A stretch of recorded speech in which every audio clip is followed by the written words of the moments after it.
इस्लामाबाद के अंदर Iran America मुज़ाकरात दा मुमकिना दूजा दौर और जुड़वा शहर में सिक्योरिटी फुल प्रूफ रखन दा फैसला कर लिया गया है। पंजाब पुलिस के 2500 एहलकार जोड़े ने वो इस्लामाबाद तलब कर लिते गए ने। एलीट फोर्स के कमांडोज दी 100 टीम्स दे 800 कमांडो भी इस्लामाबाद पहुंचे ने।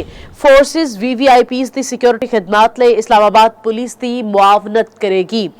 इस्लामाबाद विच अमेरिका मुज़ाकरात दा मुमकिना दूजा दौर जुड़वा शहर में सिक्योरिटी फुल प्रूफ रखन दा फैसला किया गया। पंजाब पुलिस के 2500 एहलकार इस्लामाबाद पड़ गए। एलीट फोर्स के कमांडोज दी 100 टीम्स दे 800 कमांडोज भी इस्लामाबाद पहुंचे। फोर्सेस VVIPs दी सिक्योरिटी खिदमात ले इस्लामाबाद पुलिस की मुआवनत करेगी।